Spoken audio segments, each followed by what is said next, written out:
बच्चों, नौजवानों और सम्मानित बुजुर्गों, सबसे पहले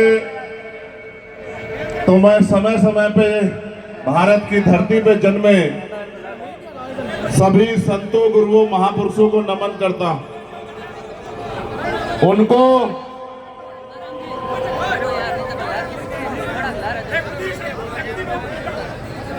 नमन करने का एकमात्र कारण ये है कि हमें उनके विचारों को जिंदा रखना। आप मेरी एक आवाज पे मेरे कहीं से बैठ गए, आपको एहसास नहीं कि ये मेरी ताकत को कितना बढ़ा देता है। मैं नीचे जाके इसलिए बैठा था कि किसी भी साथी को नीचे बैठने में शर्म महसूस ना हो कि हम नीचे बैठे, इसलिए मैं खुद जाके नीचे बैठा कि भाई हमें धीरे धीरे जमीन से इस आंदोलन को मजबूत करके ताकतवर बना के और ऊपर लाके खड़ा करना है, जहां से जो गैर बराबरी है देश में, चाहे वो जाति के आधार पे हो, धर्म के आधार पे हो, धार्मिक आधार पे हो, आर्थिक आधार पे हो, सामाजिक आधार पे हो, वो सारी तरह की गैर बराबरियां खत्म हो। जब मैं चला था, मैं ये पूछ रहा था कि सुबह 11 बजे आप रैली करने को कह रहे हो, 11 बजे लोग आ जाएंगे? तो इन्होंने मुझसे कहा कि आ जाएंगे। मैंने कहा यार मुझे तो नहीं लगता कि 11 बजे लोग आ जाएंगे, एक तो इतनी धूप है, और फिर मैंने कहा सुबह सुबह कैसे आ पाएंगे लोग। लेकिन जब मैं यहाँ आया गोपालगढ़, तो मुझे एहसास हुआ कि आप कितना प्यार करते हैं हम लोगों से।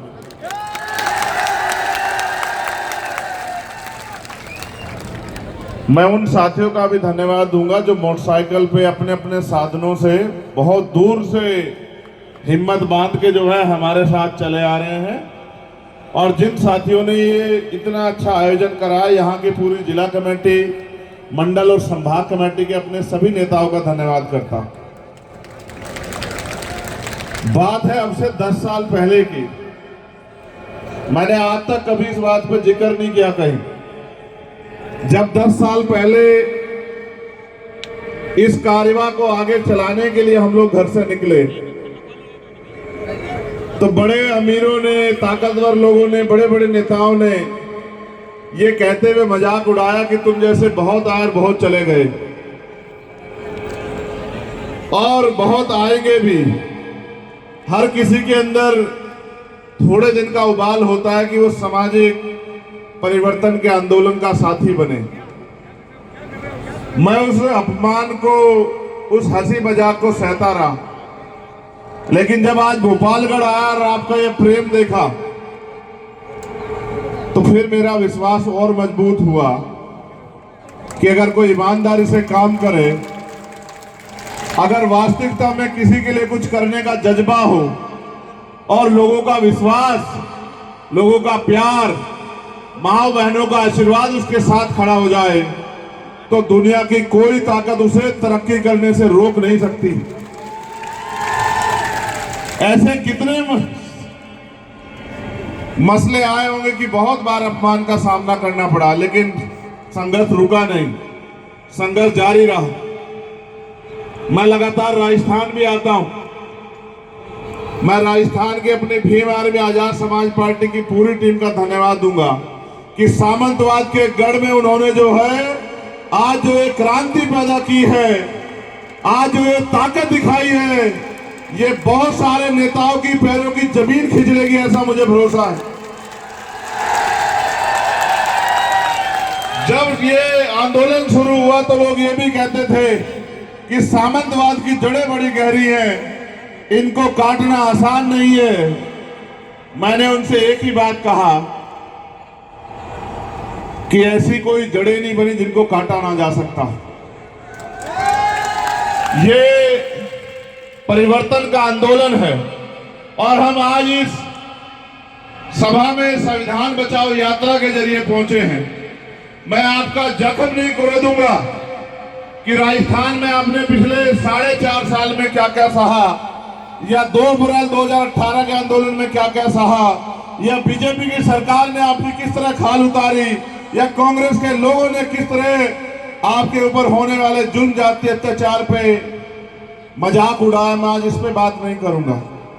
मैं आज इस पर भी बात नहीं करूंगा कि कितने जितेंद्र मेघवाल, इंद्र मेघवाल, ओम प्रकाश रैगर, कार्तिक भील, नासिर जुनैद, कितनों को की बलि चढ़ी राजस्थान में। मैं आज इस बात पे बात करूंगा कि आने वाले समय में किसी कार्तिक भील, ओम प्रकाश रैगर, जितेंद्र मेघवाल, इंद्र मेघवाल या किसी और भाई की तरफ आंख ना उठे, इसकी तैयारी हमें करनी है। सुरेश की बड़ी बहन वहां बैठी थी, जब मैं नीचे आके बैठा तो वो रोने लगी, और क्योंकि यहां हमारे नेता लोग बोल रहे थे मैं सुन नहीं पा रहा था उन्हें कि वो क्या कह रही थी, लेकिन उनकी आंखों के आंसू ये बता रहे थे कि यहां न्याय की क्या हद, यहां न्याय किस तरह हावी है। मैं आपको ये पूछना चाहता हूं, अभी अभी बिहार में जातिगत जनगणना हुई, फिर कल उसके आंकड़े जारी हुए। अगर आप पढ़े लिखे लोगों को ध्यान रखते हो, वो जातिगत आंकड़े कहते हैं कि 92% आबादी, 90% से ज्यादा आबादी बिहार में दलित, पिछड़े, आदिवासी और अल्पसंख्यक समाज की है। अगर आप राजस्थान का वो कराओगे सर्वे, मैं शर्त लगा के कह सकता हूं कि 85 से 90% आबादी आदिवासी, दलित, पिछड़े और अल्पसंख्यक समाज की राजस्थान में होगी। भारत में जब लोकतंत्र आया, वोट का अधिकार मिला, उस लोकतंत्र का असली उद्देश्य क्या था, इस पे आप गौर करो। लोकतंत्र यानी कि बहुमत का शासन। बहुमत का मतलब जिनका वोट होगा, जिनकी संख्या ज्यादा होगी, उनका राज होगा। वोट हमारी ज्यादा थी, लेकिन हमारा राज नहीं आया। सदियों सदियों हम लोग आजादी से पहले इंतजार करते रहे कि कोई हमारे जुल्म जाति पे दिल पसीजेगा किसी का, कोई हमारे आंसुओं पे, हमारी उधड़ती चमड़ी पे कोई तकलीफ करके यह न्याय अत्याचार बंद करेगा। कभी बंद नहीं हुआ। आजादी के बाद, संविधान के आने के बाद हमें अवसर मिले कि अगर हम पे न्याय होगा तो उसको सजा मिलेगी। वो अलग बात है कि न्याय ताकतवर लोगों की कठपुतली बन गया है। न्यायपालिका में चाहे जिले की हो या प्रदेश की हो, हाई कोर्ट हो, सुप्रीम कोर्ट हो, उनमें भी आज हमारे लोगों की संख्या नहीं है। वहां भी हमारे घुसने के बैरियर लगाए गए हैं। मैंने कल ही और मैं लगातार कह रहा था कि आजाद समाज पार्टी का उद्देश्य है संपूर्ण सामाजिक न्याय, यानी कि अंतिम व्यक्ति को भी जो हाशिए पे है उसको भी रोटी, कपड़ा, मकान, स्वाभिमान, सम्मान का जीवन, और उसको भी अवसर मिले।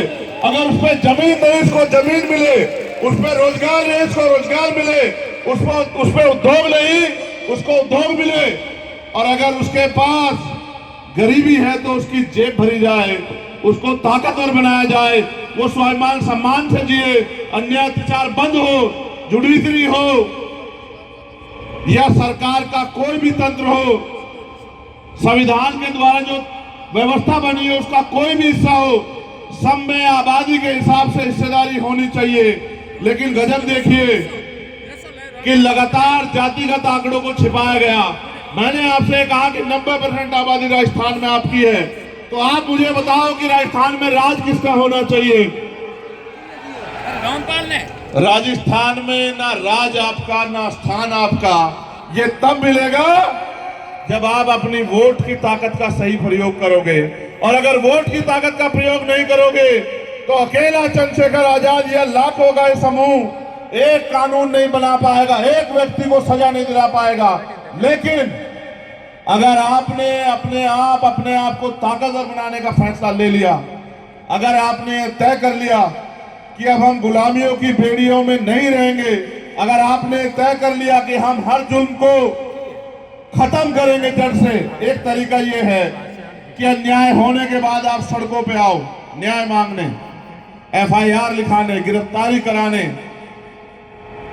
और एक तरीका यह है कि अपनी ताकत बनाओ कि कोई ऐसी सामंतवादी सोच ही जो है वो किसी के दिमाग में ना आए कि किसी कमजोर की बेटी की तरफ आंख उठा के देखा जाए, किसी कमजोर के बच्चे की तरफ आंख उठा के देखा जाए, मटकी छूने पे किसी की हत्या की जाए, मूछे रखने में किसी की हत्या की जाए।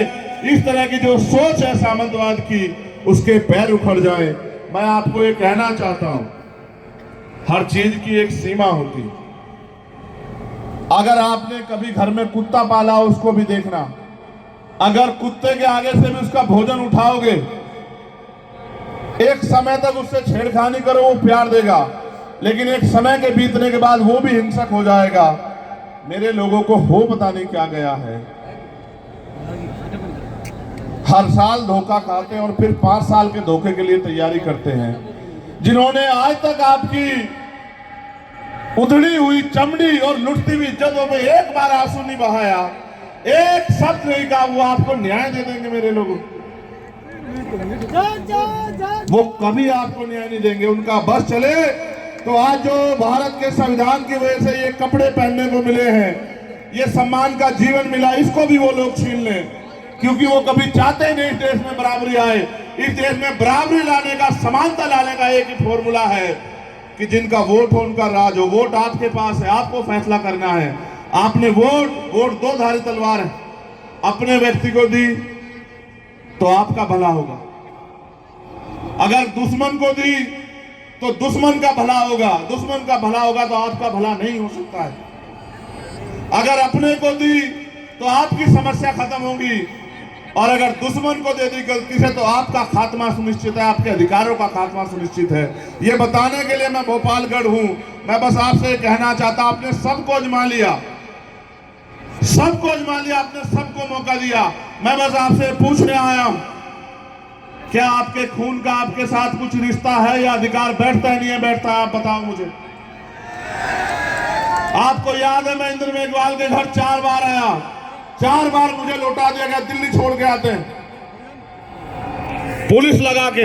मैं इनकी पुलिस से नहीं भिड़ना चाहता, मैं चाहता हूं कि मैं जानता हूं कि पुलिस में हमारे लोग हैं, लेकिन पुलिस करे क्या? पुलिस सरकार की है। आप ये बताओ, क्या जुल्म जाति अन्याय अत्याचार आपके भाग्य में किसने लिखा है क्या? वोट की शक्ति से आप चाहो तो किसी को भी जो है ताकतवर बना दो, और किसी को भी जो है जो अपने आप को ताकतवर समझता है उसको जमीन पे बिठा दो। ये वोट की ताकत है। आप अपनी ताकत को क्यों नहीं समझ रहे हो? वोट का अधिकार बिकने के लिए नहीं मिला है मेरे लोगों। रोटी रोजी तो हम लोग खा ही रहे हैं, कच्ची पक्की खा रहे हैं, ये बात सच है। नमक से खा रहे हैं, ये बात सच है। लेकिन स्वाभिमान सम्मान, क्योंकि मेरे पिताजी ने मुझे सिखाया कि व्यक्ति भूखा रह सकता लेकिन अपमानित होकर नहीं रह सकता। हम इस राजस्थान में अपमान क्यों बर्दाश्त करें? आपने मुझे पगड़ी पहनाई, ये बहुत अच्छी बात है, लेकिन असल मजा तब आएगा जब राजस्थान में मेरे लोगों के सर पे पगड़ी आएगी, और वो पगड़ी जिसमें ताकत होगी, जिस पगड़ी के पहनने के बाद आपकी कलम में वो ताकत होगी कि आप चाहो तो अपने बच्चों को कितने रोजगार दे दो, आप चाहो तो कितने ही भूमिहीनों को भूमि दे दो, कितने ही लोगों को लोन दे दो, कितने लोगों को रोजगार दे दो, कितने ही लोगों को, गरीबों को, कमजोरों को सशस्त्र लाइन शर्तें दे दो। तमाम तरह की योजनाएं जो है वो आपके हिसाब से बनी। वो पगड़ी और उसका एकमात्र तरीका है कि अपनी वोट की शक्ति को इकट्ठा करो। एक फाइल मेरे पास आई, बहुत जरूरी मसला, मैं इस पे जरूर बोलूंगा। सुनील इंडलिया मेघवाल का, आप जानते हैं सुनील को? जो नहीं जानता है जान लो। उन्होंने मुझे बताया कि 4 साल पहले शहीद हुए और उनकी 4 पीढ़ी है आर्मी में, लेकिन आज तक शहीद का दर्जा नहीं मिला। आप सुनो मेरी बात को, आपको समझ आएगी। ना मिला शहीद का दर्जा, ना मिलेगा। क्यों नहीं मिलेगा ये भी जान लो। मेरा एक छोटा भाई आर्मी में, उसका फोन आया एक दिन मुझे कि भैया आप एक मामला उठा दो। मैंने कहा क्या हुआ? कि हमारे यहाँ एक शेड्यूल कास्ट के सिपाही को एक सीओ रैंक के अधिकारी ने बहुत अपमानित किया, बहुत गालियां दी सबके सामने। इतनी गालियां दी, उल्टा सीधा बका, जाति सूचक शब्द कहे कि वो एक दिन तो किसी के साथ बोला नहीं और अगले दिन उसने सुसाइड कर लिया।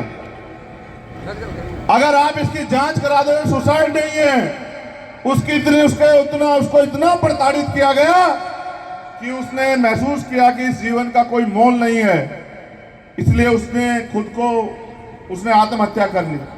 उसने कहा आप एक बार जांच करा दो, दूध का दूध पानी का पानी हो जाएगा, उस भाई को न्याय मिल जाएगा। मैं लगातार नजर बना के रखा हुआ हूं हर मसले पे। जब बात आती दलित पिछड़ों के बच्चों की, आदिवासियों के बच्चों की, तो क्योंकि अगर उसको शहीद का दर्जा मिलेगा तो उस परिवार का सम्मान भी बढ़ेगा और उस परिवार को जो सहयोग मिलना है वो भी देना पड़ेगा। इसलिए जानबूझ के जब बात आती है दलित पिछड़ों के बच्चों की, जब बात आती है उनको सम्मान दिलाने की, तो जानबूझ के वहां बैठे तंत्र में बैठे वो लोग हमारे बच्चों को आत्महत्या करार देके, सुसाइड करार देके उनको शहीद का दर्जा नहीं देने देते। ये मैं जानता हूं बहुत अच्छी तरह से। और ये तब तक बंद नहीं होगा जब तक इनकी जांच कराने वाले लोग आपके बीच के लोग नहीं होंगे, जब तक इन पे कार्रवाई करने वाले लोग आपके बीच के लोग नहीं होंगे। ये तभी बंद होगा मेरे लोगों, ये शहीद का दर्जा तब मिलेगा जब न्याय होगा। और न्याय कब होगा? जब न्याय दिलाने वाले हाथ आपके होंगे या पुलिस के लोग खड़े हैं। आप वो बेहतर जानते हैं, मैं सबको नहीं कह रहा हूं, लेकिन बहुत से अधिकारी कर्मचारी ऐसे हैं जो रेप हत्या होने पे भी एफआईआर नहीं लिखते हैं, जो ताकतवर लोगों से पैसे लेके अपराधियों को गिरफ्तार नहीं करते हैं। ऐसे बहुत सारे अधिकारी कर्मचारी होते हैं। और एक मामला थाना गाजी का, चोरू का, मेरे याद है कि एक महिला के साथ 8 पुलिसकर्मियों ने रेप किया था। वहां हम लोग गए थे आंदोलन में। मैं ये बात आपको इसलिए कह रहा हूं कि जब तक इन पे कार्रवाई करने वाले हाथ आपके नहीं होंगे और इनको ये एहसास नहीं होगा कि अगर आप न्याय नहीं दोगे, आप संविधान के जरिए मिली नौकरी में बैठ के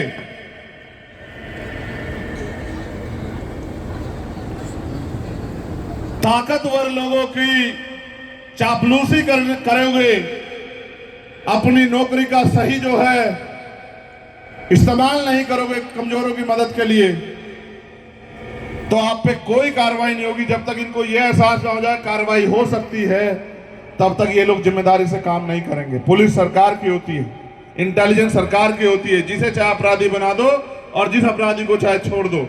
आप अपनी ताकत बनाओ, शहीद का दर्जा भी मिलेगा, वो सम्मान भी मिलेगा और कोई भाई जो है उसके साथ अन्याय नहीं होगा भविष्य में। इसलिए मैं बात आपको बता रहा हूं। मैं तो जानता हूं, मैंने 50 मामले देखे। एक मामला मेरे यहाँ सहारनपुर में हुआ, बच्चे को उसको गोली यहां लगी हुई है। मैंने पूछा कैसे, ले कहा कि सुसाइड कर लिया है। तो मैंने कहा कैसे, यहां कैसे सुसाइड कर लिया? कहा हम तो कुछ नहीं कह सकते, हमें तो ये पता है कि सुसाइड कर लिया। फिर एक और दूसरा बच्चा ड्यूटी करता हुआ पानी का टैंक साफ करने के लिए घुसा, वहीं मौत होगी।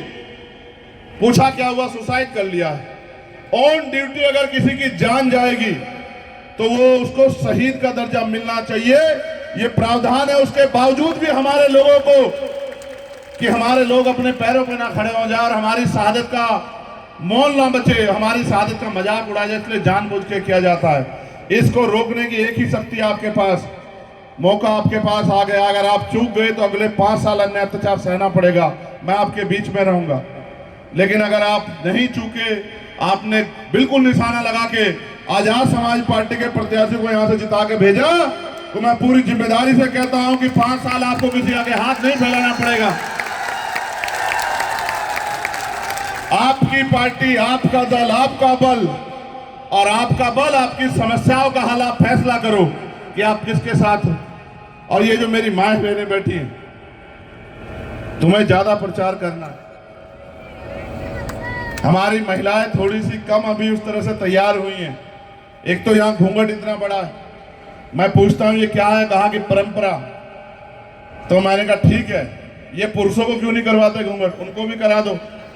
कोई ऐसी परंपरा भी बना दो कि महिलाओं के बराबर हो जाए पुरुष भी। बेटी हमारी, बहन हमारी, माँ हमारी, चाची हमारी, ताई हमारी, परिवार हमारा, फिर भी परंपरा। और मैंने पूछा कि परंपरा तो वो भी थी सती प्रथा वाली, उसको क्यों नहीं निभा रहे हो अभी तक? परंपरा तो वो भी थी बाल विवाह वाली, उसको क्यों नहीं निभा रहे हो? और परंपरा तो बहुत थी तुम्हें अपमानित करने के लिए यहाँ जो सतपाल चौधरी जी बता रहे थे कि ताकतवर लोग रोक लेते थे डोली, परंपरा तो ये भी थी कि आपको मूछे रख के नहीं निकलने दिया जाता था। परंपरा तो ये भी है सामंतवाद के गढ़ में कि बहुत सारी ऐसी जगह मैं गया था पाली कि जूते पहन के नहीं निकलने देते। आज भी उन परंपराओं का क्यों नहीं पालन करते आप लोग? परंपराएं महिलाओं के नाम पे ही क्यों? ये आपको समझना चाहिए। परंपराएं महिलाओं को रोकने के लिए हैं और हम बाबा साहब अम्बेडकर को मानने वाले लोग हैं। बाबा साहब ने कहा मैं किसी भी समाज, किसी भी देश की तरक्की उस समाज, उस देश में रहने वाली महिलाओं से मापता हूं। आप ये सोचो, जिस महिला को इस तरह आपने जो है अभी खुल के जीने ही नहीं दिया, फिर वो कैसे जो है उसकी तरक्की होगी? और अभी आया वुमेन रिजर्वेशन, आपने देखा क्या? महिलाओं के लिए 33% आरक्षण महिलाओं के लिए नहीं है, बिल्कुल महिलाओं के लिए नहीं है। महिलाओं के लिए तब होगा जब उसमें SC, ST, OBC और माइनॉरिटी की महिलाओं को आरक्षण मिलेगा उस 33% में, तब होगा महिलाओं के लिए। अभी तो ताकतवर लोगों के लिए है। और कल मेरे एक साथी इसका उदाहरण बता रहे थे कि आजाद भाई एक तरफ शेर खड़ा कर दो, शेर का मतलब उनके समझाने के अनुसार शेरनी, और एक तरफ बिल्ली, और बीच में रख दो कोई भी खाने का टुकड़ा जिसको खाती हो, तो आप ये देखना क्या शेरनी के आगे बिल्ली खा लेगी क्या? आप बताओ, क्या शेरनी बिल्ली को खाने देगी क्या? और अगर ज्यादा बिल्ली ने जिदबाजी कही तो शेरनी बिल्ली को भी खा जाएगी। समझ रहे हो? ये महिला रिजर्वेशन नहीं है। इस ये यात्रा खत्म कर लूं। जातिगत जनगणना पे और दलित पिछड़े वर्ग की महिलाओं को, आदिवासी महिलाओं को भी संविधान में जाने का अधिकार मिले, इसके लिए एक बड़ा आरक्षण आंदोलन करके और सरकार की जो है नाक में नकेल कसने का काम हम लोग करेंगे। आप लोग याद रखना, जब हमारे बीच में ये पल्लू करके बैठे हमारी माए बहनें जाएंगी और अपने हकों के लिए संविधान में, संसद में जाके बोलेंगी, तब आएगा संविधान में महिला आरक्षण का सही फायदा तब मिलेगा। और अगर ये नहीं जा सकती तो ऐसा कोई भी जो है अधिकार हमें मंजूर नहीं, ऐसा कोई भी कानून हमें मंजूर नहीं। मैं आपसे आग्रह करूंगा, क्योंकि समय कम है और मुझे पीछे से बताया गया कि भीमनाल में ग्राउंड भर गया है, 5 घंटे का सफर है। एक संविधान बचाओ मार्च हम लोग करेंगे। बहुत अनुशासन में आना। आज की संख्या आपकी इतनी है कि जहां से पानी नहीं निकलता हो जिस धरती से, वो भी इससे भी पानी निकल जाएगा, याद रखना। बहुत अनुशासन में वॉलंटियर साथियों से कहूंगा कि वो व्यवस्था बनाएं। और ये 500-700 मीटर का मार्च है, अनुशासन में चलना। बस आखिरी बात बताओ, आपका चुनाव निशान क्या है? पहले ये बताओ, जोर से बताओ, क्या है चुनाव निशान? चलो मैं एक बार बताता हूं, आपको याद रहे कि सारी पार्टी देख ली, सारी पार्टी देख ली, सारी पार्टी देख ली। आपका चुनाव निशान है केतली। इधर आप केतली में एक एक वोट डाल के उसको मजबूत करोगे तो केतली की ताकत से जो निकल के आएगा वो आपकी सारी समस्या हल करने के लिए लड़ेगा। बहुत बहुत धन्यवाद। जय राजस्थान, भोपालगढ़ की जय हो। आराम से, गिरो मत, गिरो मत। इधर देखो, इधर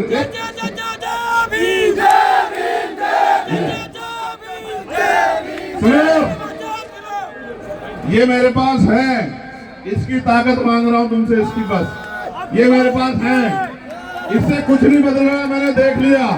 अगर जिंदगी बदलनी है तो इसकी ताकत और फिर देखो कैसे वारे नारे करके दिखाता हूं तुम्हें। ये बात याद रखना, इसकी ताकत दो एक बार। धन्यवाद। जय हिंद।